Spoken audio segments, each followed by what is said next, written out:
Army of God, senang banget hari ini bisa menyambut kalian lagi. Dan khususnya buat teman-teman semua yang baru pertama kali join di ibadah online ini. Welcome home. Dan tunggu dulu, ada apa tuh yang di pikiran kalian? Konten TikTok, drama Korea, konten Instagram, skripsian, masalah rumah, atau masalah kerjaan, atau apa sih? Cerita-cerita sini. Tapi habis ibadah online ini selesai ya, kalian bisa cari leader connect group kalian atau teman-teman connect group kalian, diramein grup CG-nya. Tapi buat teman-teman yang belum tergabung di dalam connect group, jangan bersedih karena kami masih sangat merindukan kehadiran kalian.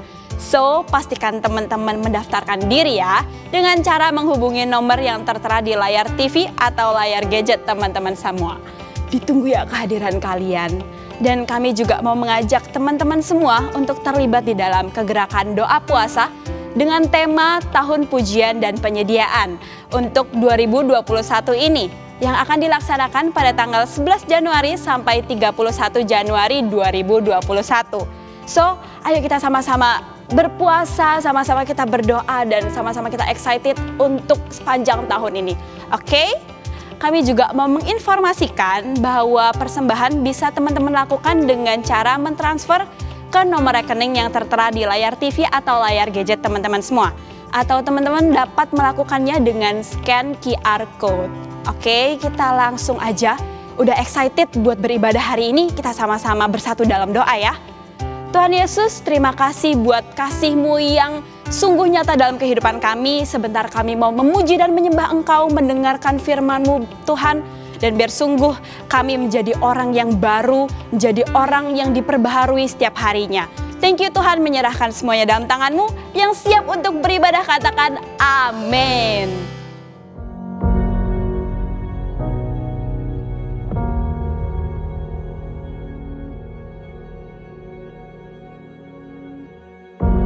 Orang yang suka memuji akan kuat roh doanya. Orang yang berdoa pasti berakhir memuji. Karena Allah bertata di atas pujian. Siapa memuji, Allah mengatasi hidupnya.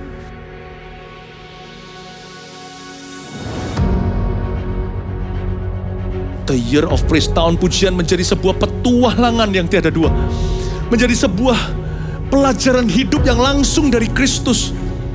Menjadi sebuah pengalaman yang indah. Waktu kita memuji Tuhan, seluruh kerajaan itu berdiri di sampingmu. Waktu kita memuji, seluruh kerajaan Allah dan kereta-keretanya yang tidak kelihatan berkuda dan berapi-api itu berada di kanan kiri. Semakin fisik kita lemah, roh kita semakin memuji Tuhan. Semakin jasmani kita terbatas, semakin rohani kita tidak boleh dibatasi.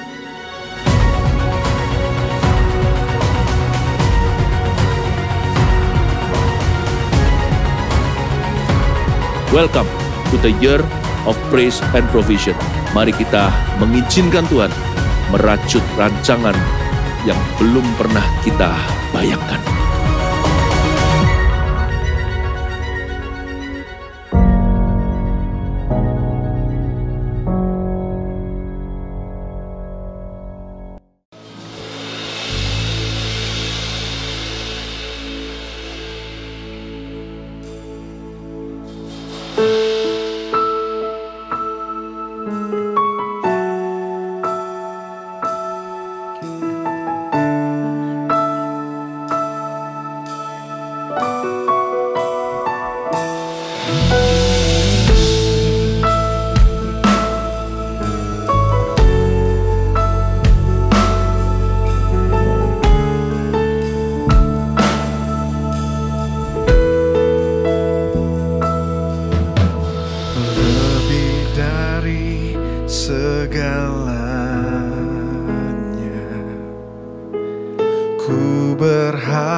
Mengharap fajar pagi,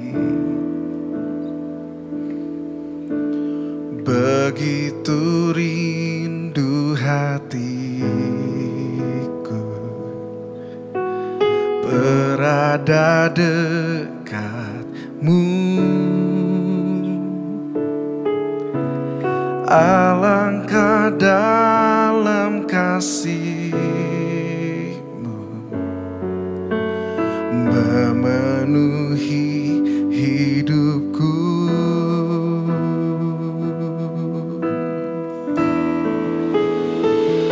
Tenanglah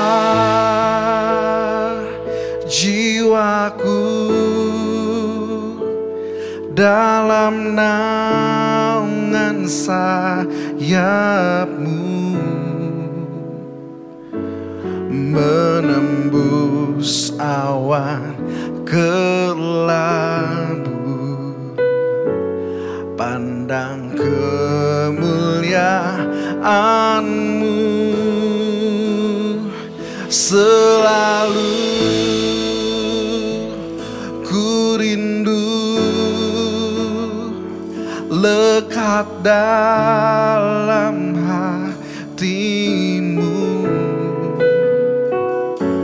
mengikuti rencana-Mu. Yesus Tuhan Rajaku.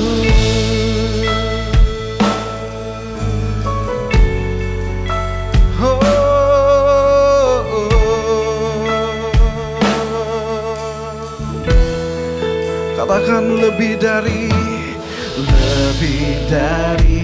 segalanya, ku berharap padamu. Lebih dari para penjaga, berharap fajar pagi. Begitu rindu hatiku berada dekatmu. Alangkah dalam kasih-Mu memenuhi hidupku. Tenanglah jiwaku dalam naungan sayap-Mu, menembus awan kelabu, pandang kemuliaan-Mu. Selalu ku rindu lekat dalam hati-Mu, mengikuti rencana-Mu. Yesus Tuhan Rajaku. Katakan tenanglah, tenanglah jiwaku dalam naungan sayap-Mu, menembus awan kelabu, pandang kemuliaan-Mu. Selalu ku rindu lekat dalam hati-Mu, mengikuti rencana-Mu. Yesus Tuhan Raja. Mari angkat kedua tanganmu, katakan tenanglah jiwaku dalam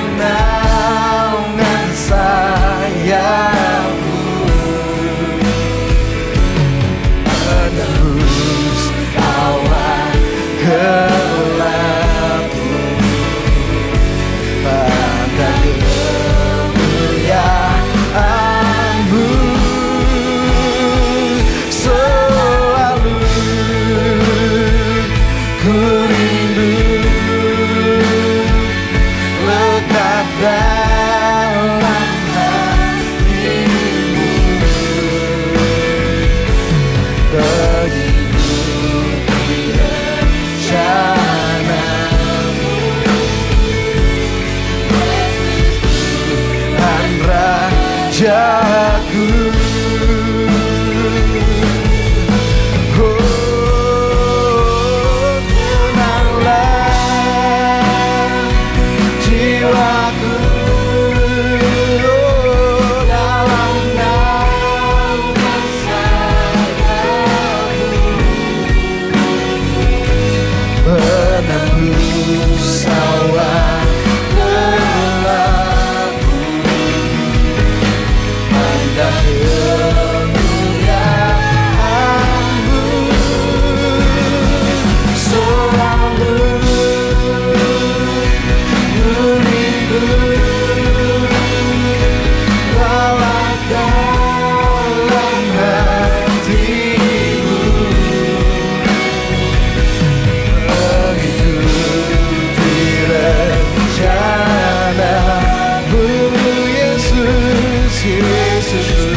Sekali lagi katakan tenanglah jiwaku.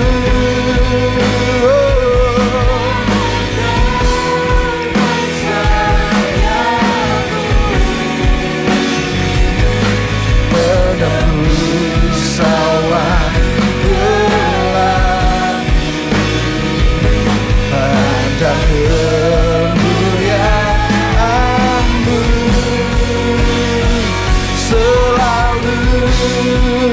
amin.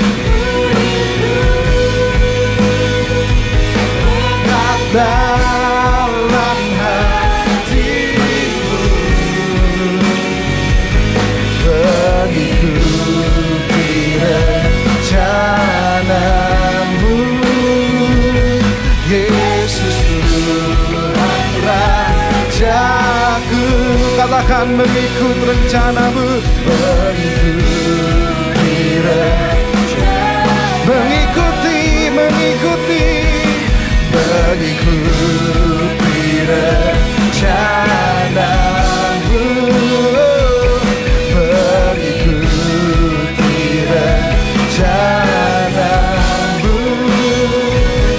Yesus Tuhan Rajaku.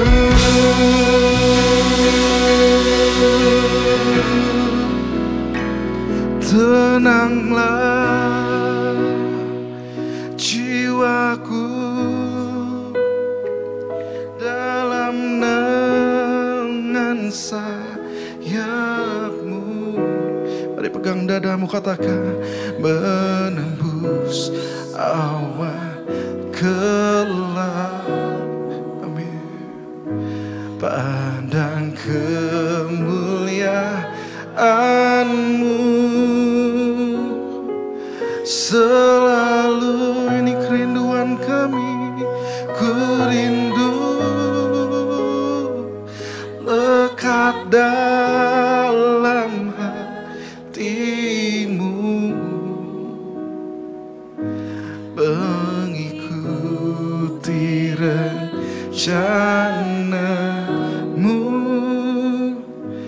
Yesus Tuhan Rajaku. Mengikuti rencanamu, mengikuti rencanamu, mengikuti rencanamu, Yesus Tuhan Rajaku.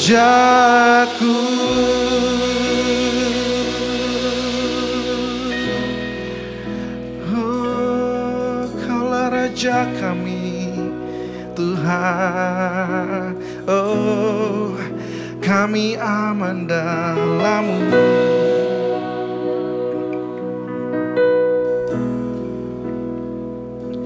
Mengalir kuasa dari tempat maha tinggi, Bapa kekal mulia, Kau hadir di sini, memulihkan hati, menyembuhkan yang terluka. Ku kan tenang bersamamu Bapa, mengalir kuasa dari tempat maha tinggi. Bapa kekal mulia, Kau hadir di sini, memulihkan hati, menyembuhkan yang terluka. Ku kan tenang bersamamu Bapa, lebih lagi mengalir kuasa dari tempat maha tinggi. Bapa kekal mulia, Kau hadir di sini, memulihkan hati, menyembuhkan yang terluka. Ku kan tenang bersamamu Bapa.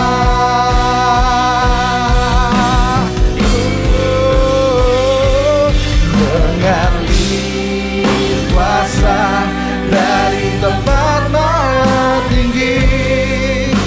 Bapa kekal mulia, Kau hadir di sini, memulihkan hati, menyembuhkan yang terluka. Ku kan tenang bersamamu Bapa. Mengalir kuasa dari tempat maha tinggi. Bapa kekal mulia, Kau hadir di sini, memulihkan hati, menyembuhkan yang terluka. Ku kan tenang bersamamu Bapa. Ku kan tenang bersamamu Bapa. Ku kan tenang bersamamu Bapa. Sekali lagi, ku kan tenang bersamamu Bapa. Oh, terima kasih Yesus.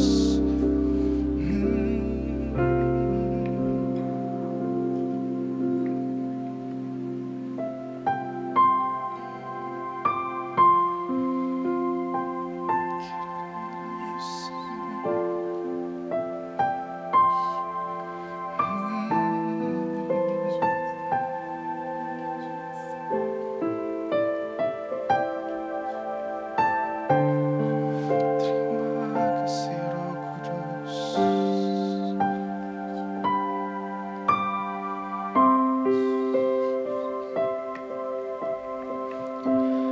Peganglah tanganku Roh Kudus,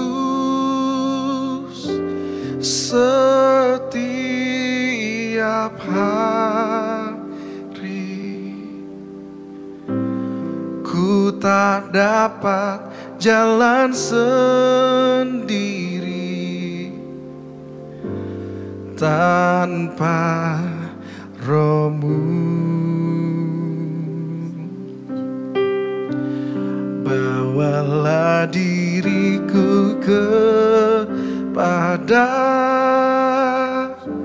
segala kebenaran, agar ku tidak tersesat, mengikuti jalan-Mu. Sama-sama katakan, Kudus, Kudus Tuhan, kudus nama-Mu.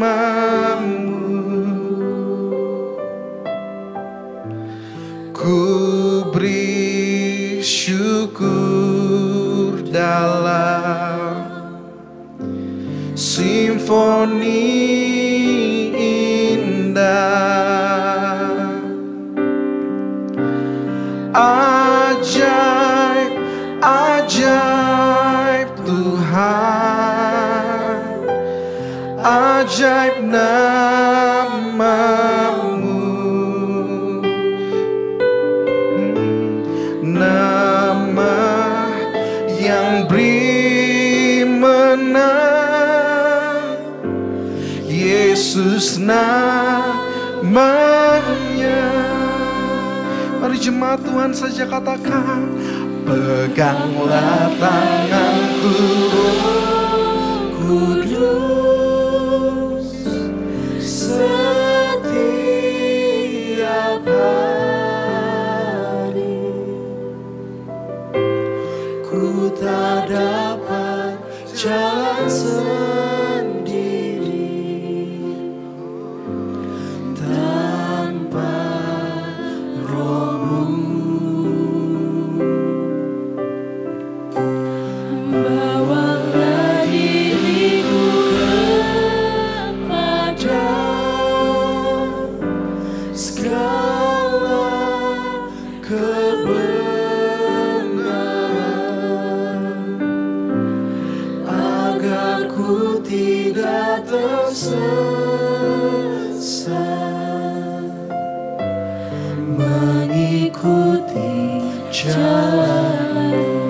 Mari kita angkat kedua tangan kita, katakan, kudus, kudus Tuhan, kudus nama-Mu.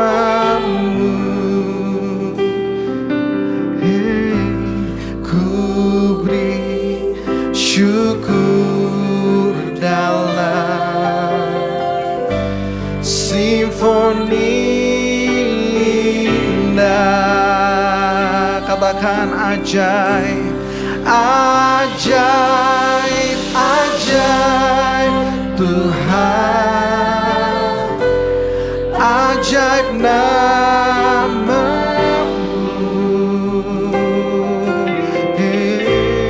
nama yang beri menang, Yesus namanya.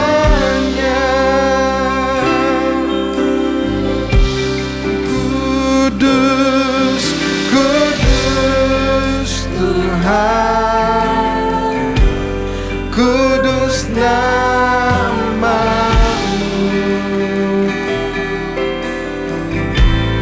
Ku beri syukur dalam simfoni indah. Katakan ajaib, ajaib, ajaib Tuhan, ajaib nama-Mu,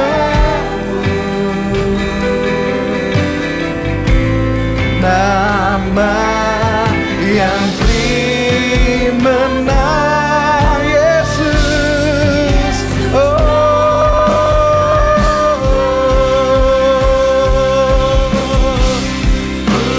Kudus, kudus Tuhan, kudus nama-Mu. Ku beri syukur dalam simfoni indah. Oh, ajaib, ajaib Tuhan, ajaib nama-Mu. Oh, nama yang beri menang, Yesus namanya.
anak domba, bagi anak domba, berkuasa selamanya.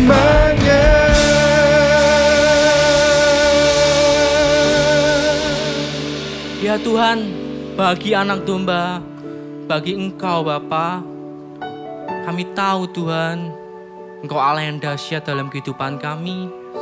Kami percaya Tuhan hari ini ada lawatan-Mu Bapa, ada hadirat-Mu di dalam kehidupan kami. Kami percaya Tuhan saat nanti firman dibagikan, itu membuat siap kami mengerti posisi kami, mengerti siapa kami di hadapan-Mu ya Bapa. Thank you Tuhan, kami siap untuk mendengarkan firman-Mu. Buka hati kami, buka telinga kami, sehingga kami menjadi orang-orang yang siap untuk mendengarkan firman-Mu. Thank you Tuhan, di dalam nama Yesus kami berdoa dan mengucap syukur. Haleluya. Setiap kita yang percaya katakan amin. Thank you untuk PAW, silakan kembali. Shalom AUG. Puji Tuhan kalau Tuhan masih mengizinkan setiap kita masih ada dan menerima berkat dari Tuhan. Masih ada, masih berkat dari Tuhan, masih mengalir dalam kehidupan kita. Di tahun baru ini, kita sudah masuk di 2021. Mungkin berkat Tuhan hari-hari ini kita, wah berkat Tuhan kok seperti ini ya. Berkat Tuhan kok gak seperti yang kuharapkan ya. Di tahun 2021 apakah sama atau Tuhan akan melimpahkan lebih berkat dalam kehidupan kita? Percaya bahwa Tuhan itu selalu memberikan yang terbaik dalam kehidupan kita. Biarpun saat ini mungkin kuliah masih online, sekolah masih online, tapi percaya Tuhan memberkati setiap kita, mencurahkan setiap berkat dalam kehidupan kita itu luar biasa. Dan apa yang harus kita lakukan di 2021 ini?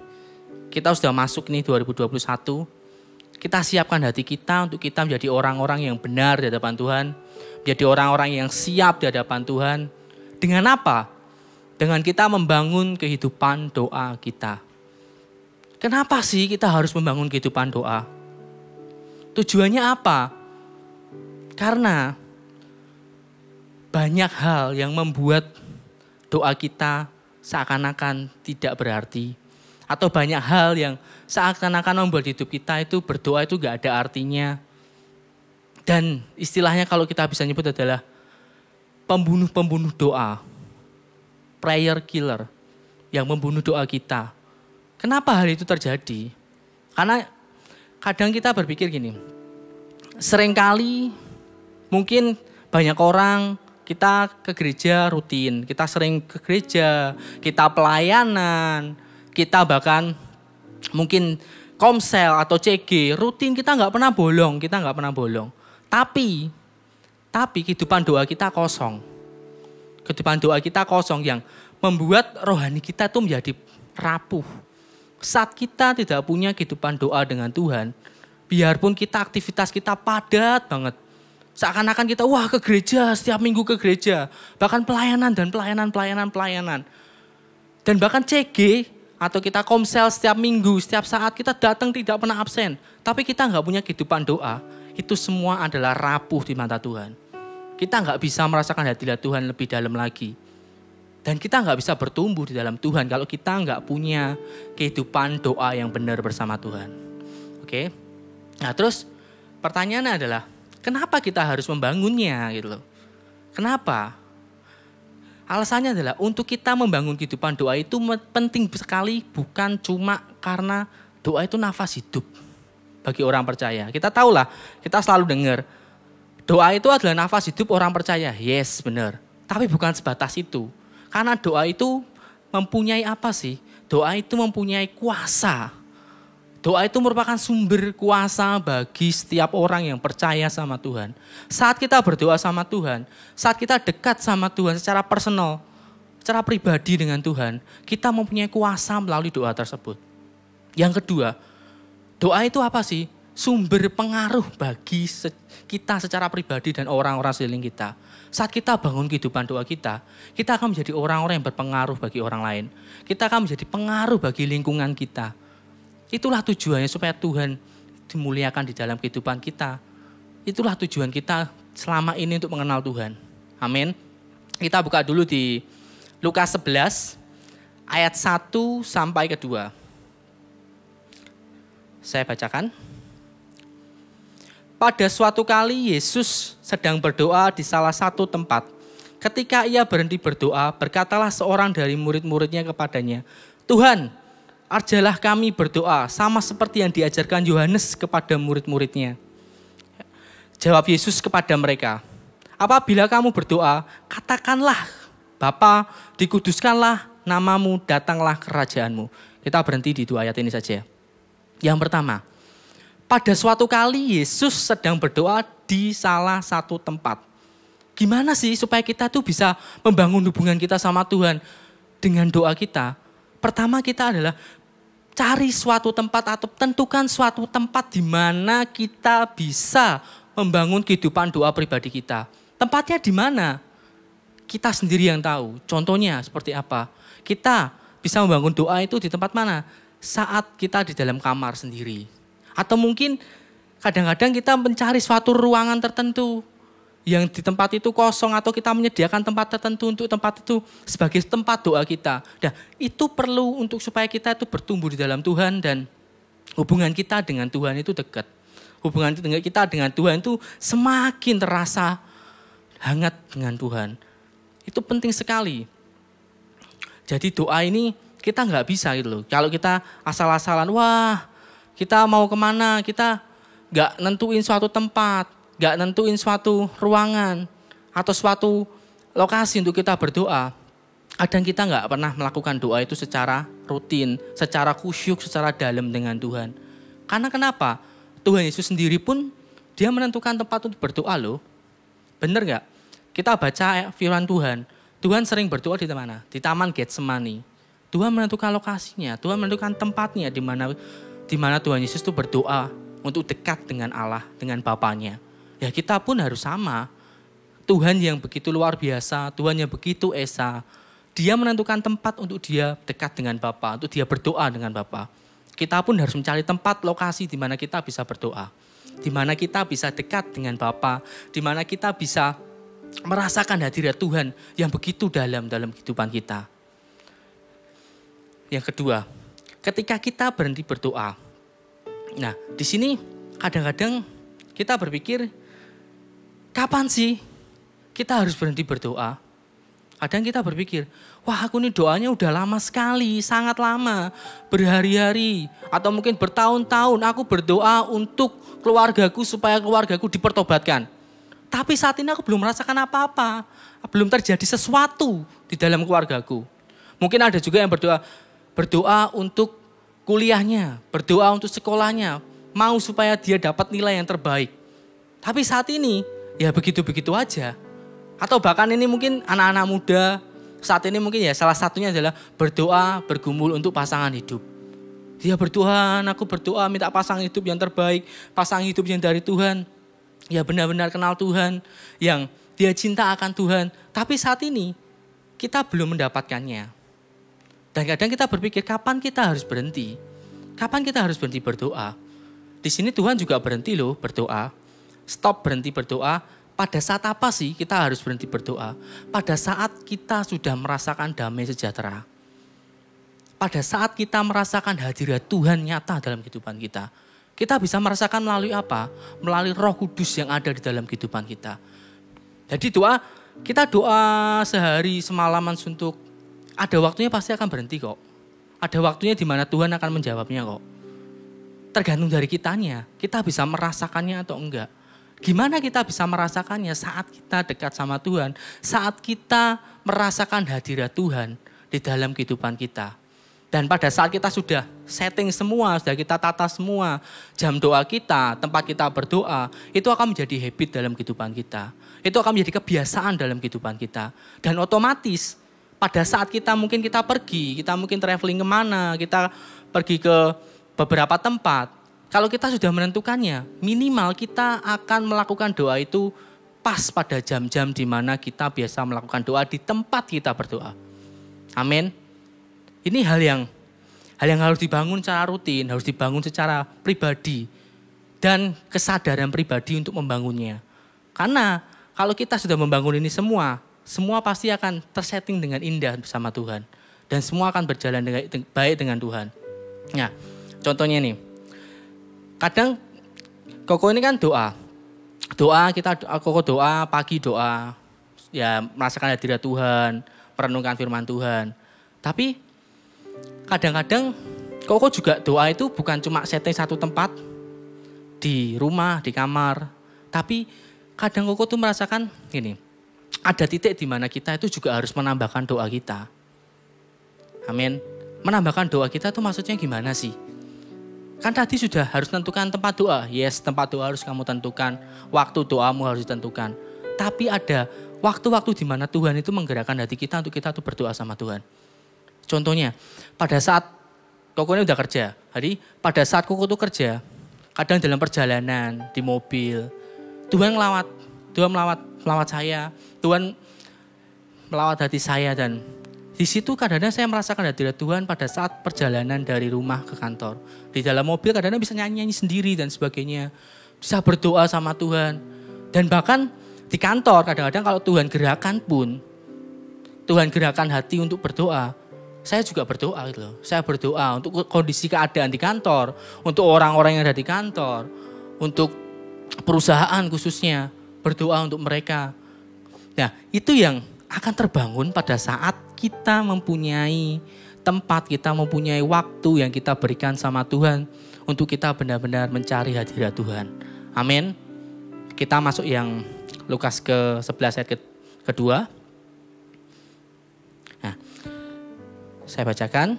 Jawab Yesus kepada mereka, apabila kamu berdoa, katakanlah, Bapa, dikuduskanlah namamu, datanglah kerajaanmu. Di sini saya pengen highlight, pengen bold yang di datanglah kerajaanmu. Datanglah kerajaanmu ini bicara mengenai apa sih? Datanglah kerajaanmu ini bicara mengenai 3 power, 3 kekuatan doa. Datanglah kerajaanmu, Tuhan datang kerajaanmu dalam kehidupanku. Ini bicara mengenai 3 power doa. Yang pertama, boleh dicatat, yang pertama, come near me atau datanglah dekat saya. Ini bicara mengenai apa sih? Ini bicara mengenai apa? Datanglah dekat saya. Datanglah dekat saya ini bicara mengenai bukan mengenai apa yang akan kita minta sama Tuhan. Tapi tulus benar-benar. Tuhan, aku mengundang hadirat-Mu. Aku mengundang Engkau dalam hidupku. Tanpa kita minta sesuatu. Kita hanya merasakan yang namanya Tuhan itu dekat dengan kita. Kita hanya merasakan yang namanya Tuhan itu sangat amat memeluk kita dan sangat amat dekat dengan hidup kita. Kita ada di sini pada saat kita punya rasa seperti ini. Ini akan membuat kita tuh menjadi semakin intim dengan Tuhan dan kita akan merasakan damai dalam hidup kita. Kita merasakan sukacita dalam kehidupan kita dan kita menjadi nggak mudah lelah untuk berdoa. Kita nggak mudah jatuh atau kita nggak mudah untuk menyerah dengan doa kita. Karena kita tahu saat kita mengundang Tuhan dekat dengan kita, dekat dengan kalian, itu akan ada kekuatan sendiri dalam kehidupan kita. Amin. Yang kedua adalah come for me. Yang kedua adalah come for me. Datanglah untuk saya. Di sini bicara mengenai apa sih datang untuk saya?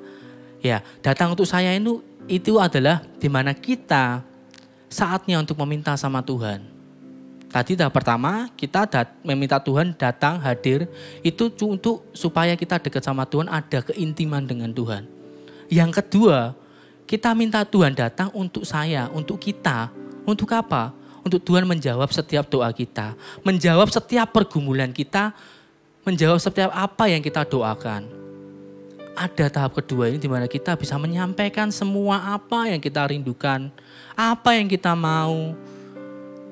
Dan sampaikanlah semuanya itu dengan rasa kalau dia adalah Bapa kita. Dan kalau kita dengan Bapa kita, kayak contohnya anak saya dengan saya, kalau minta sesuatu, mereka nggak akan berbelit-belit muter untuk minta sesuatu. Tapi saat kita dekat dengan Bapa, saat kita tahu Dia Bapa kita nggak akan pernah sungkan untuk minta. Kita nggak akan pernah sungkan untuk minta. Dan kita bisa mendapatkan apa yang kita butuhkan sesuai dengan rencana Tuhan dalam kehidupan kita. Amin. Yang ketiga, come with me atau datanglah bersama saya. Nah, di sini powernya luar biasa banget. Datanglah bersama saya. Ini berbicara mengenai penyertaan Tuhan di dalam kehidupan kita. Saat kita bangun hubungan doa dengan Tuhan, saat kita membangun hidup kita sama Tuhan, Tuhan itu akan datang bersama dengan kita. Saat Tuhan datang bersama dengan kita pun akan membawa hadirat Tuhan dimanapun kita berada. Jadi jangan pernah berpikir, wah lingkunganku tuh banyak orang-orang yang gak kenal Tuhan. Lingkunganku tuh banyak orang-orang yang, kalau di dunia kerja misalnya, banyak orang-orang yang korupsi. Dia main manipulasi dan sebagainya. Atau mungkin di dunia sekolah atau kuliah, wah teman-temanku tuh hampir semuanya gak ada satupun yang gak nyontek. Kalau gak nyontek, gak ngikutin tren. Kadang kan ada teman-teman seperti itu kan yang ngomong kan. Wah kamu gak nyontek, sok suci kamu. Gitu kan. Kadang-kadang juga kita di posisi yang seperti itu. Nah, tapi saat kita punya hubungan dengan Tuhan, saat kita membangun doa kita dengan Tuhan, Tuhan itu datang bersama dengan kita. Tuhan itu hadir bersama dengan kita. Yang mengakibatkan apa? Yang mengakibatkan suasana pada saat kita datang. Mungkin orang-orang itu yang korupsi, mungkin orang-orang yang selama ini suka nyontek dan sebagainya. Saat kita datang, mereka merasakan hadirat Tuhan. Mereka merasakan hadirat Tuhan. Nah, itulah power, kekuatan yang diberikan Tuhan dalam kehidupan kita pada saat kita bangun dengan Tuhan. Kehidupan doa kita. Jadi, setiap kita itu, saat kita datang ke suatu tempat, harusnya membawa hadirat Tuhan. Harusnya orang-orang sekeliling kita bisa merasakan Tuhan. Kalau sampai tidak terjadi, atau kalau sampai tidak ada hadirat Tuhan pada saat kita datang, perlu koreksi dirimu. Perlu koreksi apa yang salah dengan dirimu. Gimana hubunganmu dengan Tuhan? Doamu dengan Tuhan saat ini seperti apa? Karena kalau kita dekat sama Tuhan, bangun hubungan sama Tuhan, doa sama Tuhan, Tuhan pasti hadir kok. Tuhan pasti hadir bersama dengan kita. Dan orang-orang sekeliling kita pun pasti merasakan damai sejahteranya.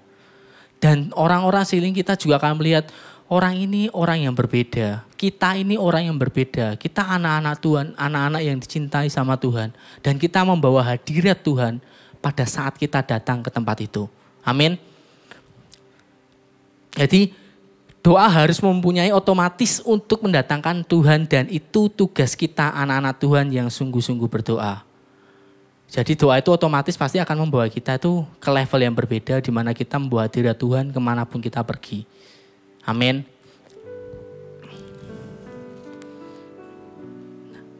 Nah itulah power atau kuasa dari doa yang kita naikkan kepada Tuhan, yang kita bangun sama Tuhan itu punya power seperti itu. Jadi jangan sia-siakan waktumu, jangan buang waktumu untuk kamu tuh gak mau bangun hubungan doamu sama Tuhan. Karena efeknya luar biasa, karena powernya luar biasa.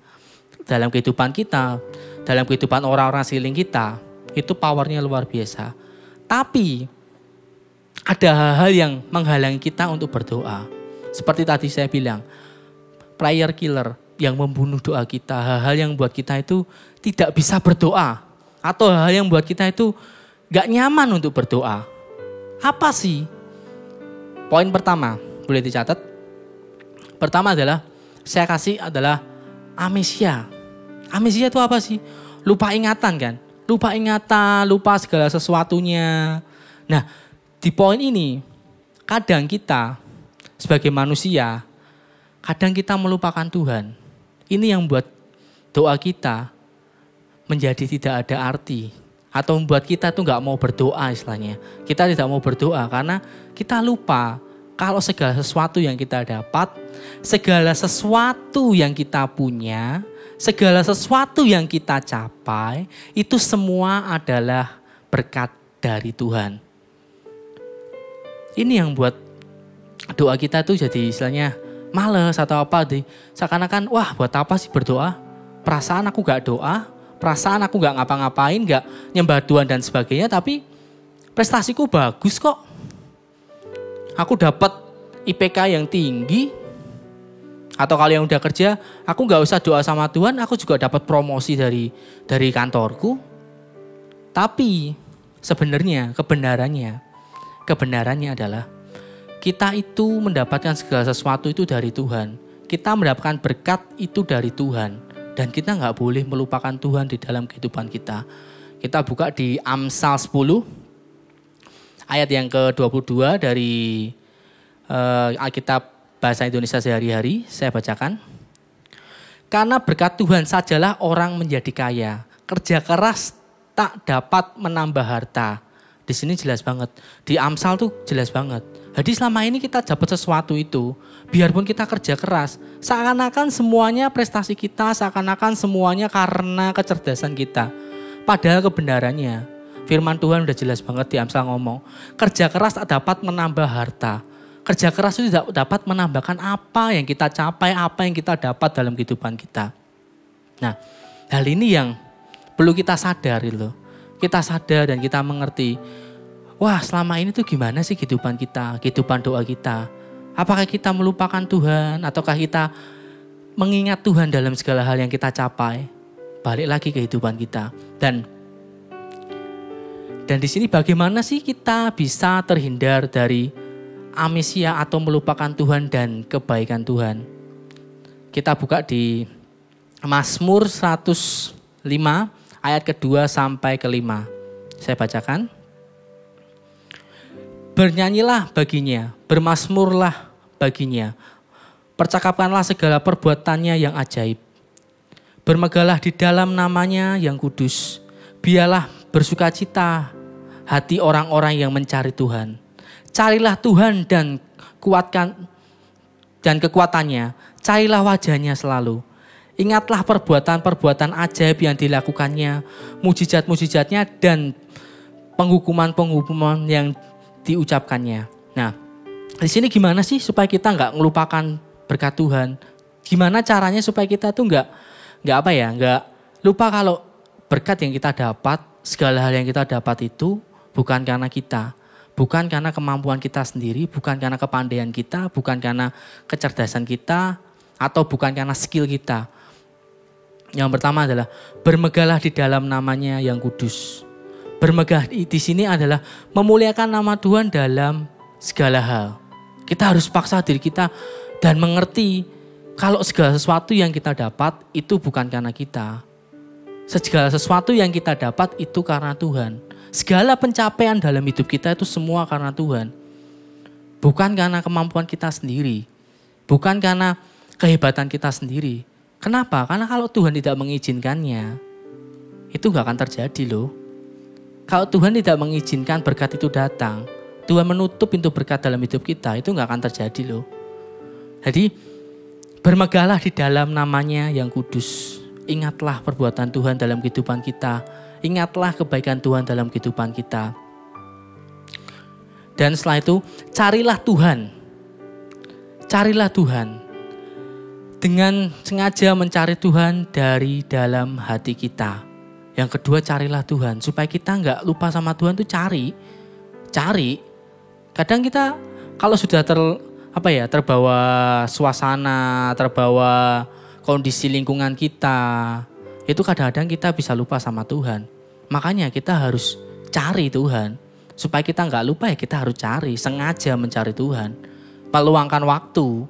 Meluangkan segala hal yang kita lakukan mungkin kita harus skip dulu. Kita harus tinggalkan dulu. Kita kembali sama Tuhan. Cari Tuhan. Supaya kita nggak lupa sama Tuhan, cari Tuhan. Terus yang ketiga adalah ingatlah perbuatan-perbuatan Tuhan. Nah, ini bicara mengenai apa? Mengingat semua berkat yang Tuhan kasih dalam kehidupan kita. Sekecil apapun yang Tuhan kasih dalam kehidupanmu, itu akan membuat kamu gak lupa sama Tuhan. Ngerti maksudnya ya? Jadi kalau kamu bisa mengingat berkat kecil dalam hidupmu, kamu tuh akan selalu ingat kalau semua yang kita dapat itu karena Tuhan. Contohnya, yang simpel lah. Kemarin, waktu Koko ini mau ke kantor, atau mau ke kantor, Koko ini mobilnya sedikit bermasalah. Nah, waktu itu Koko coba doa sama Tuhan. Tuhan, aku berdoa untuk mobilku. Ini kok agak sedikit masalah ya. Doa dalam nama Yesus aku percaya pulih. Dan puji Tuhannya bisa pulih gitu loh. Dan itu salah satu hal yang kecil dan mungkin kita kadang-kadang, wah ini hal sepele kok, cuma kendaraan doang. Terus lagi pernah kejadian. Waktu itu anak saya, Chelsea, dia kehilangan anting-anting. Waktu kita ke Bandung, terus dia main ke rumah salah satu saudara kita, dia nginep di sana. Terus pada waktu dia main, anting-antingnya hilang. Anting-antingnya itu bisa hilang satu dan kita nggak tahu, kita nyari kemana-mana nggak ketemu. Sampai akhirnya kita coba cari di bawah, di bagian parkiran mobilnya, parkiran motor. Terus di situ saya coba berdoa, Tuhan, masa Tuhan ini anting-anting yang ketiga yang harus hilang. Karena sudah 2 kali hilang, masa ini yang ketiga harus hilang lagi sih Tuhan. Aku percaya dalam nama Yesus anting-antingnya ketemu. Dan benar, Tuhan bisa menjawab doa kita. Dan pada saat itu, gak selang lama, tiba-tiba aku bisa melihat anting-antingnya ada di ujung, ada di pojok, di dekat sepeda motor. Dan itu aku merasa sih, itu semua karena Tuhan loh. Semua karena berkat Tuhan dalam hidup kita. Dan kuasa dari doa kita. Jadi saat kita mengingat berkat Tuhan dalam kehidupan kita, mengingat perbuatan-perbuatan Tuhan dalam hidup kita, itu yang membuat kita itu gak akan pernah lupa. Dan itu harus disengaja, kembali lagi, segala sesuatu harus disengaja. Untuk kita itu ingat berkat Tuhan, untuk kita itu ingat sama Tuhan. Karena kalau kita gak melakukan itu, kita sebagai manusia, kita tuh tempat di mana kita bisa lalai, tempat di mana kita bisa melupakan segala sesuatu. Tapi kalau kita sengaja untuk mengingatnya, sengaja untuk mengingat berkat Tuhan dalam hidup kita sekecil apapun, kita akan menjadi orang-orang yang selalu ingat akan kasih karunia Tuhan dalam kehidupan kita. Amin. Yang kedua, ini yang membunuh doa kita atau prayer killer kita, yang kedua adalah malu. Nah, ini kadang-kadang kita jadi manusia yang sering berbuat kesalahan. Kadang kita menjadi malu sama Tuhan. Pada saat apa? Pada saat kita mau berdoa dalam kondisi kita berdosa. Benar gak sih? Saat kita jatuh dalam dosa, itu kadang-kadang membuat kita itu malu datang sama Tuhan. Saat kita jauh dari Tuhan, saat kita gak berjalan dengan rencana Tuhan dalam kehidupan kita, kadang kita malu sama Tuhan. Kadang kita merasa, aduh kok kondisinya seperti ini ya. Kok kondisinya aku ini kemarin tuh habis dosa loh. Tadi malam loh. Aku tuh habis jatuh dalam dosa. Aku tuh tadi malam tuh habis nonton video porno. Atau mungkin tadi malam tuh aku tuh habis bohongi orang tuaku. Aku bilang untuk bayar uang kuliah padahal uangnya cuma buat jajan atau apa. Kadang-kadang saat kita jatuh dalam dosa, saat kita ada di posisi itu, kita tuh menjadi malu datang sama Tuhan. Dan saat kita malu datang sama Tuhan, itu yang membunuh doamu. Itu yang membuat kamu tuh gak bisa berdoa sama Tuhan. Nah gimana sih caranya, gimana solusinya supaya kita tuh bisa untuk masuk dalam hadirat Tuhan. Untuk berdoa sama Tuhan kembali tanpa ada rasa malu. Pertama, kita harus berdamai dengan diri kita. Berdamai dengan hidup kita dan memaafkan kehidupan kita atau diri kita sendiri.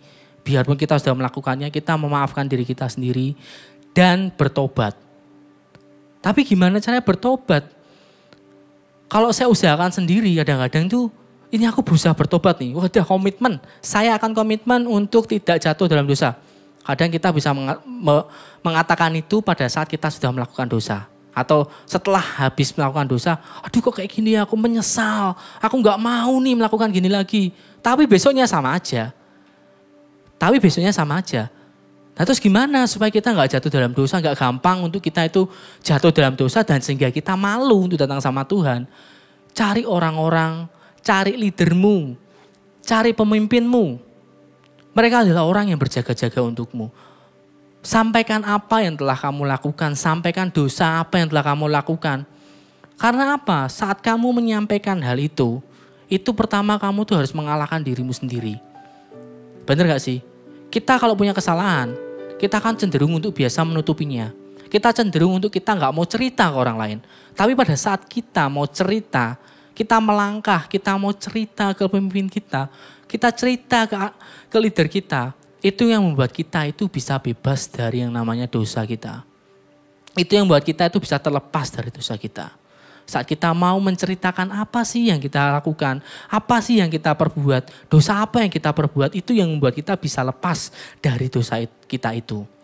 Dan setelah kita cerita pemimpin pasti akan mendoakan kita.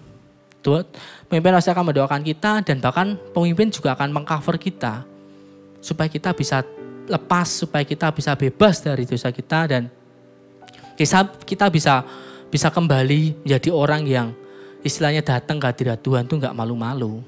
Datang ke hadirat Tuhan tuh tanpa rasa sungkan, datang ke hadirat Tuhan tanpa rasa bersalah. Tapi setelah kita mengakui dosa kita, setelah kita istilahnya minta didoakan oleh leader kita, pemimpin kita, langkah selanjutnya apa? Ya jangan lakukan lagi.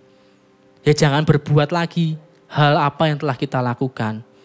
Nah ini kembali ke komitmen kita setelah kita ceritakan dan semuanya kita sudah dilepaskan, kita sudah didoakan. Mau gak kamu komitmen supaya kamu gak jatuh lagi? Itu keputusannya ada di dirimu lagi.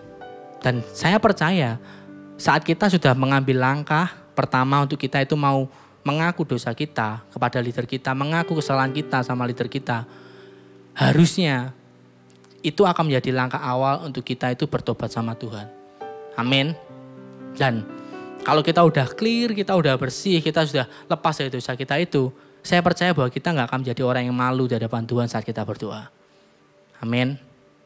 Kita baca di Mazmur 86 ayat yang kelima. Sebab Engkau ya Tuhan baik dan suka mengampuni dan berlimpah kasih setia bagi semua orang yang berseru kepadamu. Di sini ditegaskan di Mazmur 86 ayat 5 ini, suka mengampuni. Jadi saat kita sudah mengaku dosa kita, saat kita sudah menyampaikan dan kita itu berkomitmen untuk tidak jatuh dalam dosa itu lagi, janji Tuhan itu ada. Di mana Tuhan itu suka untuk mengampuni. Tuhan itu suka melepaskan hidup kita, memulihkan kehidupan kita.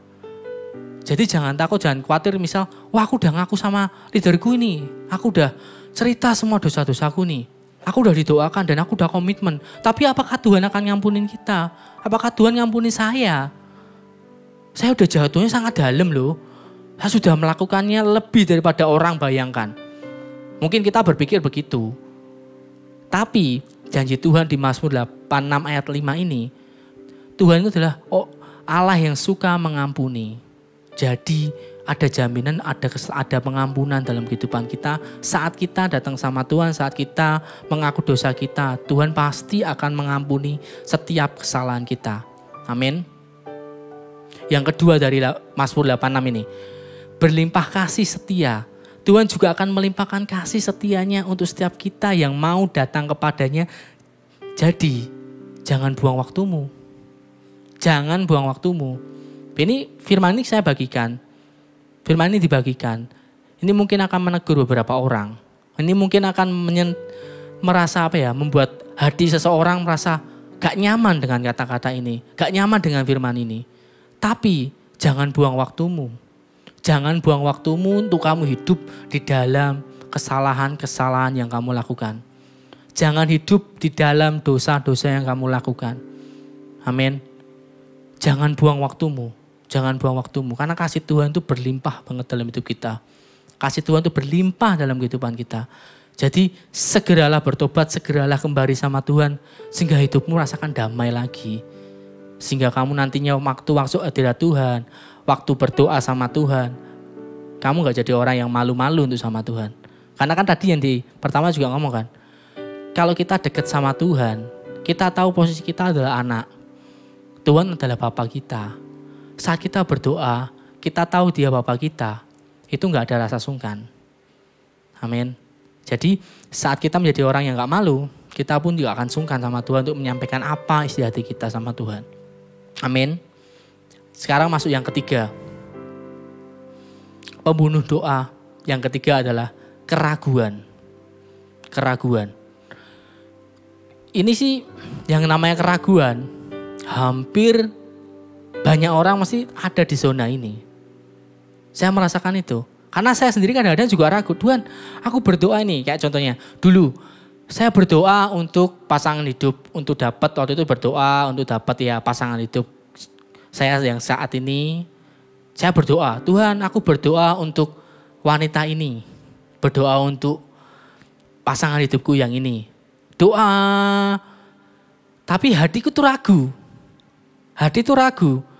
Wah, apa iya ya? Apa bisa ya? Apakah bisa orang yang saya doakan, saya gumulkan untuk pasangan hidup ini mau sama saya? Nah, hal-hal seperti ini yang buat kita tuh ragu sama kuasa Tuhan. Padahal Tuhan tuh bisa menjawabnya loh. Tuhan itu bisa menjawabnya. Dan nyatanya saya doakan bukan dengan waktu yang sebentar loh. Saya berdoa, bergumul untuk pasangan hidup yang saat ini udah dapat. Yang saat ini udah dapat dan bahkan puji Tuhan udah merit. Itu bukan waktu yang cuma sehari 2 hari, seminggu 2 minggu, sebulan 2 bulan. Saya berdoa untuk pasangan hidupku ini tuh 3 tahun. Wah, lama kok 3 tahun. Masa kita harus berdoa seperti ini 3 tahun? Padahal kita berpikir, wah lama banget lah, ya lama banget. Tapi saat kita tuh punya hubungan sama Tuhan ya. Saat kita tuh punya hubungan sama Tuhan, saat kita tuh trust sama Tuhan, percaya sama Tuhan. Keraguan itu tuh gak akan pernah ada. Dan kita akan melakukannya tuh dengan sukacita, dengan rasa ya menikmati Tuhan, menikmati hadirat Tuhan. Saat kita menyampaikan doa kita, saat kita menyampaikan apa kerinduan kita, itu rasanya nyaman.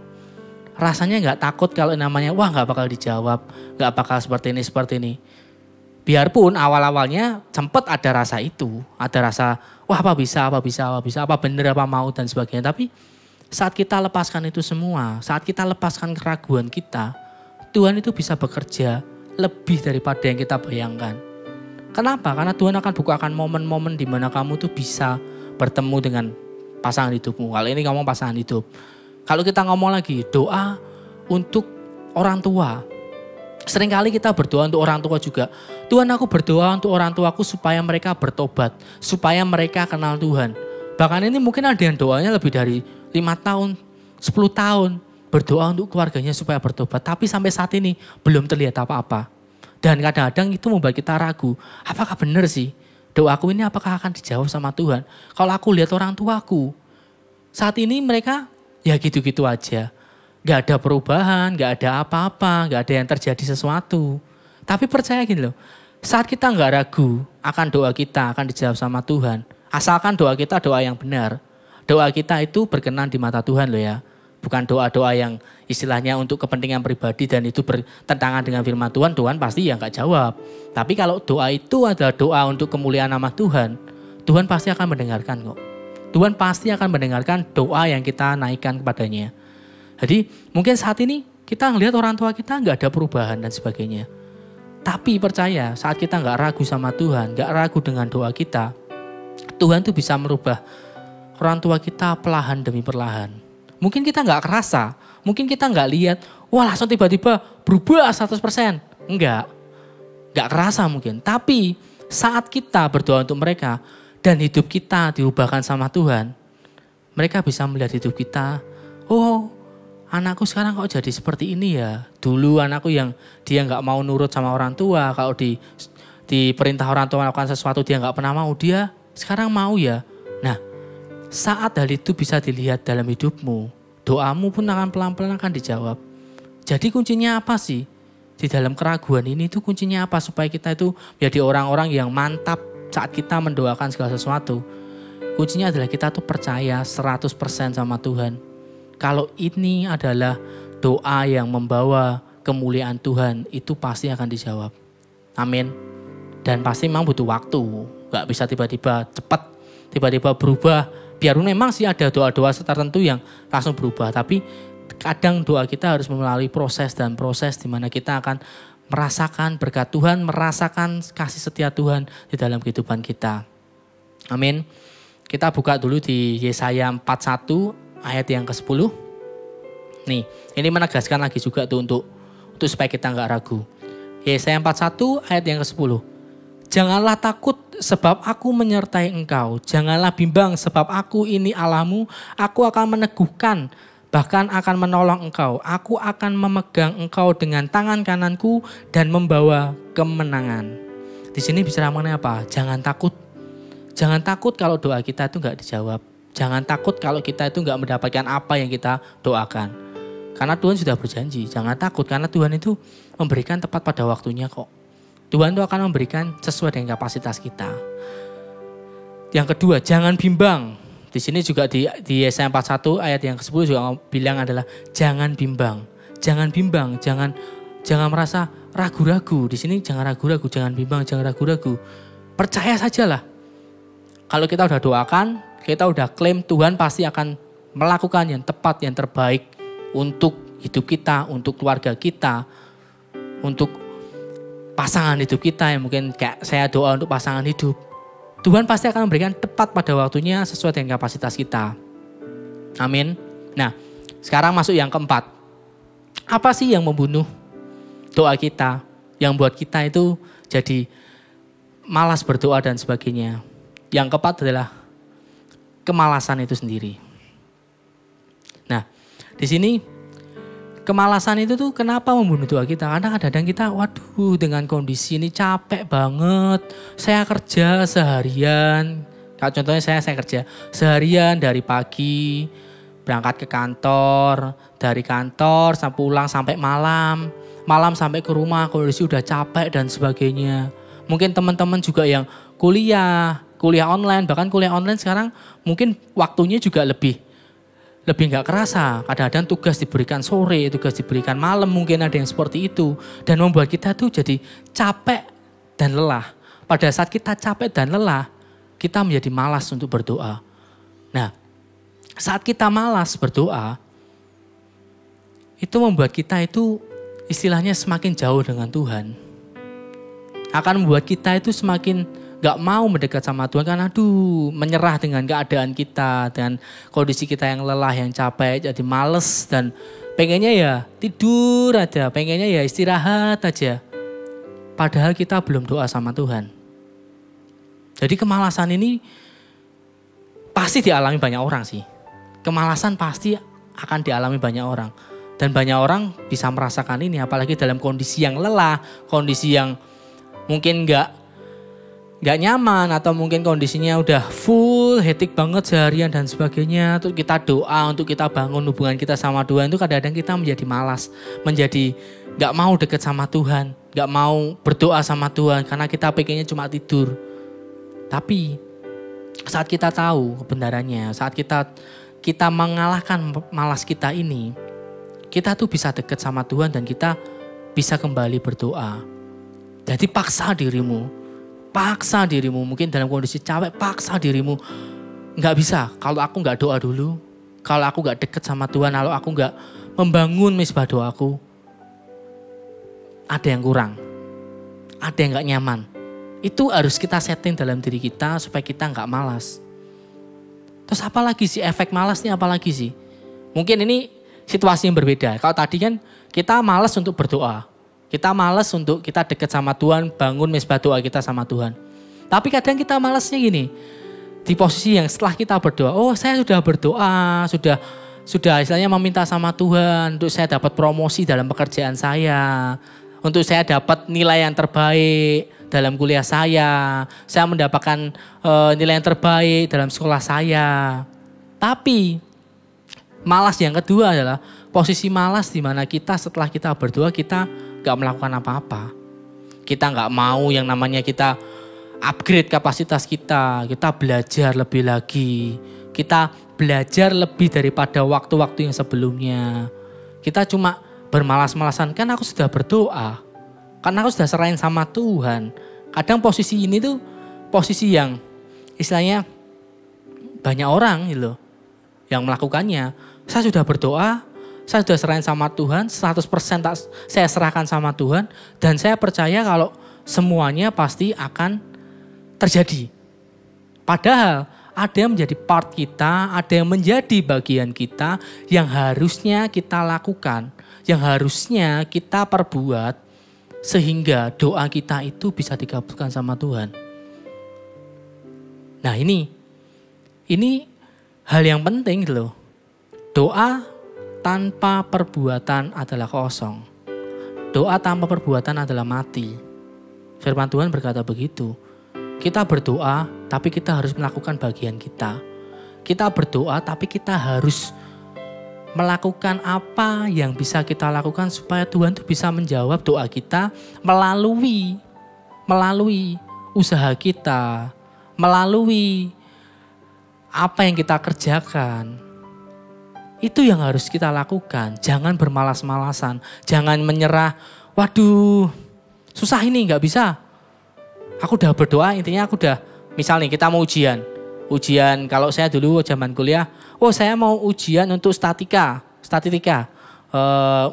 Saya berdoa, saya percaya ujian saya besok untuk statistik pasti dapat nilai bagus. Saya sudah berdoa 100%, saya berdoa, saya percaya Tuhan pasti kabulkan. Tapi saya nggak belajar. Ya nggak bakal terjadi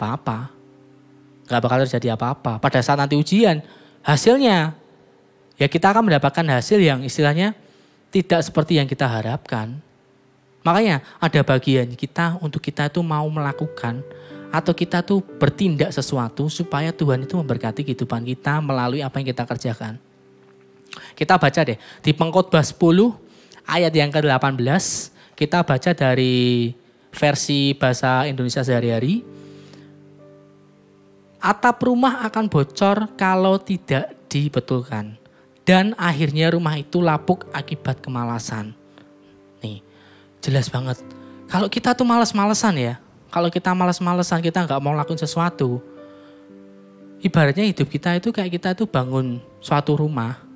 Bangun suatu gedung. Ya kan? Apakah kita selesai bangun? Selesai.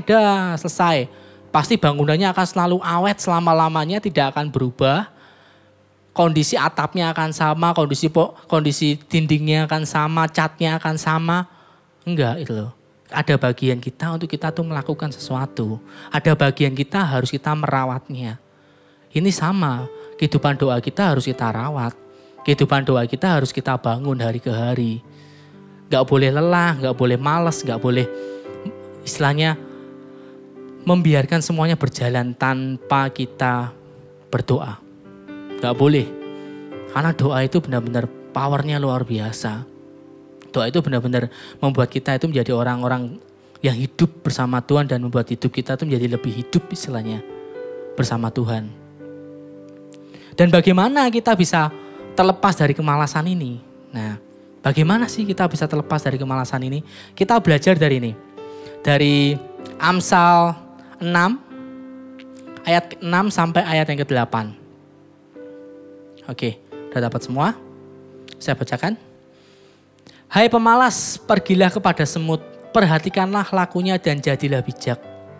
Biarpun tidak ada pemimpinnya, pengaturannya atau penguasanya, ia menyediakan roti di musim panas dan mengumpulkan makanannya pada waktu panen. Supaya kita jadi orang-orang yang gak males, ya kamu harus jadi orang-orang yang bijak di dalam Tuhan. Bijak di dalam hidupmu.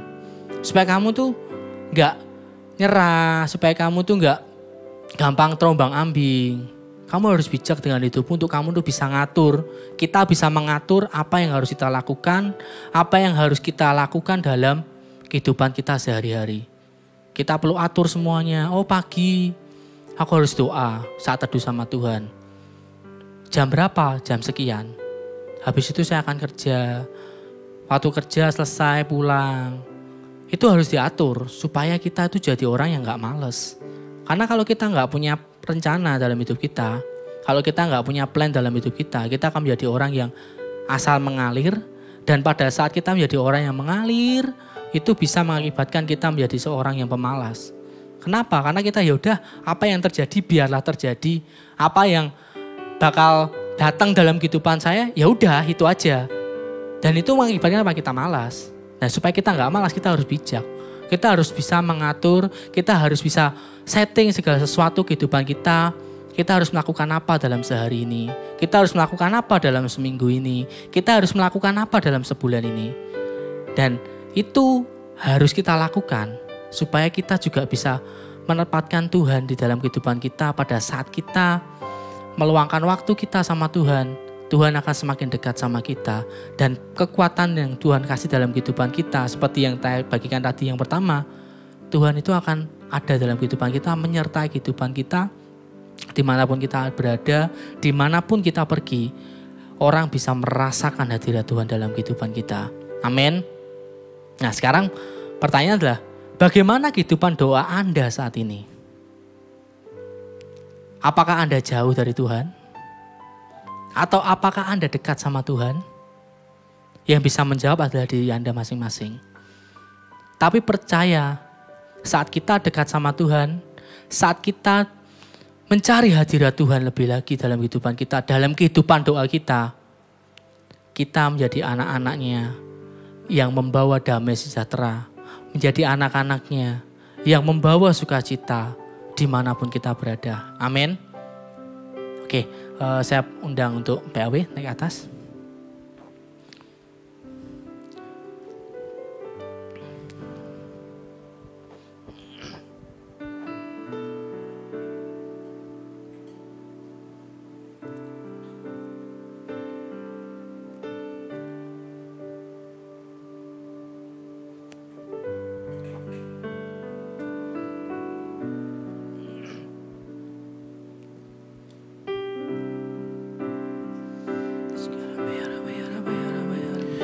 Ku ingin selalu bersekutu denganmu, menikmati hadiratmu, biarkan rohmu tinggal dalam hidupku. Sungguh indah bersamamu. Ingin selalu bersekutu denganmu, menikmati hadiratmu, biarkan rohmu tinggal dalam hidupku. Sungguh indah bersamamu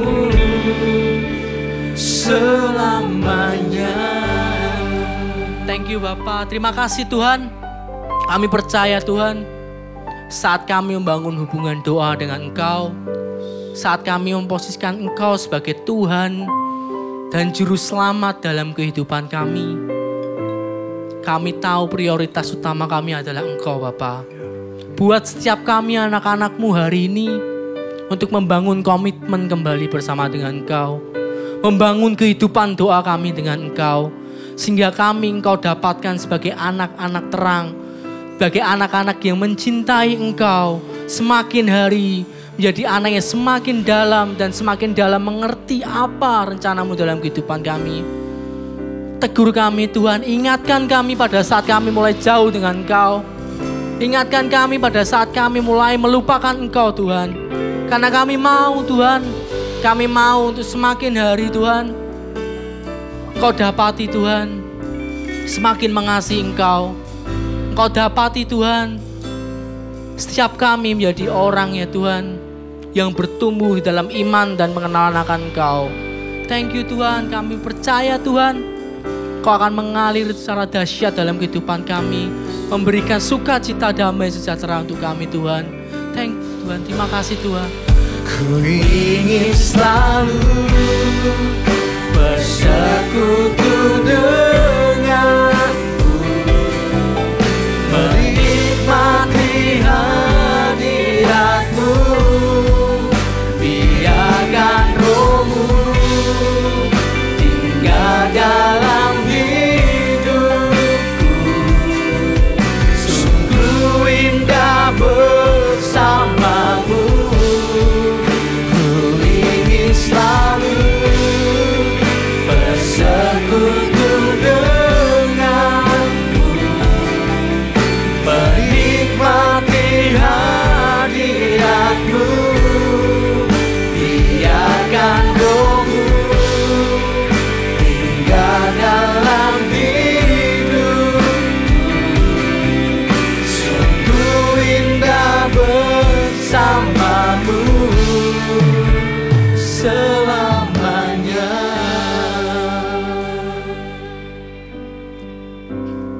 tiba saatnya untuk kita persiapkan perjamuan kudus kita.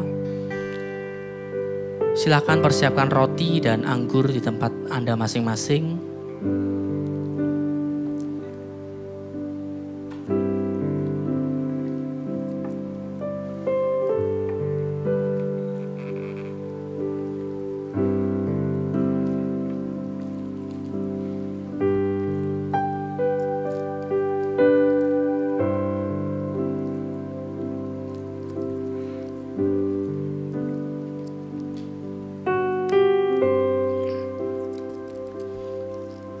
Semua boleh angkat roti sebelah tangan kanan kita.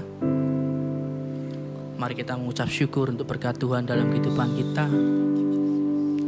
Bapa, terima kasih Tuhan untuk pengorbanan-Mu di kayu salib. Kami tahu Bapa, setiap kami adalah anak-anak-Mu yang penuh dengan dosa. Setiap kami adalah anak-anak-Mu yang penuh dengan kesalahan Tuhan. Tapi saat ini kami percaya Tuhan, Kau rela mati bagi kehidupan kami. Melalui pengorbanan-Mu yang luar biasa, melalui pengorbanan-Mu Tuhan, setiap kami diselamatkan. Melalui kasih-Mu ya Tuhan di atas kayu salib, kami sudah dibebaskan. Melalui kuasa-Mu di atas kayu salib Tuhan, kami percaya Tuhan, ada hidup baru dalam kehidupan kami. Mari kita angkat roti sebelah tangan kanan kita. Di malam pada saat Tuhan Yesus diserahkan, Tuhan Yesus mengangkat roti dan memecah-mecahkannya dan berkata, inilah tubuhku yang diserahkan kepadamu. Perbuatlah ini setiap kali engkau mengingatku. Mari kita makan roti perjamuan kudus ini di dalam nama Yesus.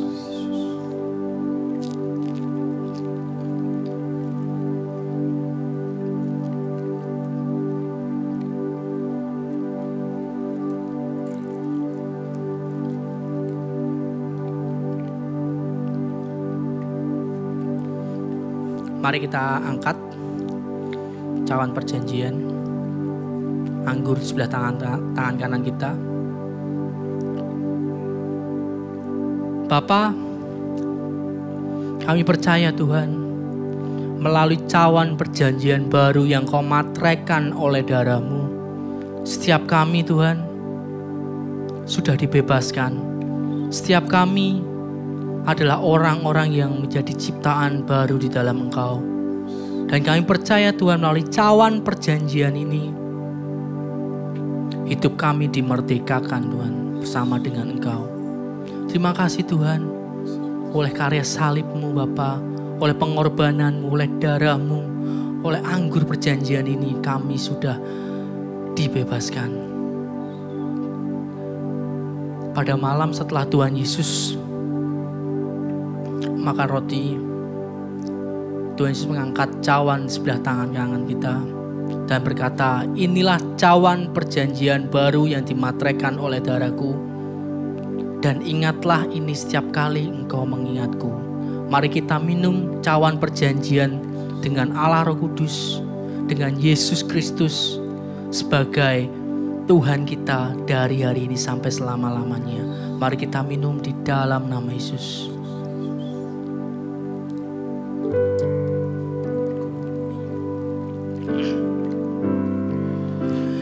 Ingin selalu bersekutu denganmu, menikmati hadirat-Mu, biarkan Roh-Mu tinggal dalam hidup. Sungguh indah bersamamu.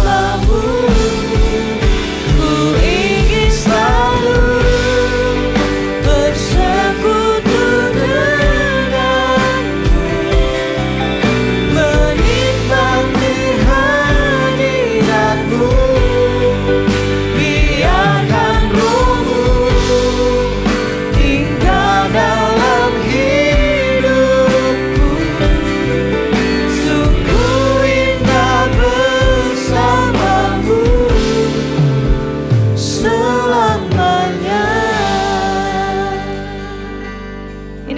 kerinduan kami ya Tuhan, untuk kami semakin mendekat kepadamu.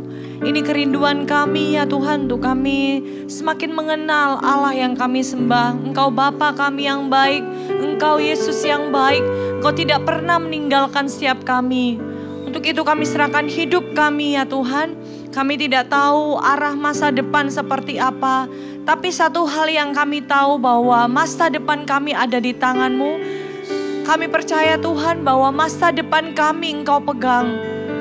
Dan biar firman-Mu hari ini membukakan setiap mata kami, sehingga kami boleh memandang kepada terang Tuhan yang ajaib, kepada rencana Allah yang begitu besar.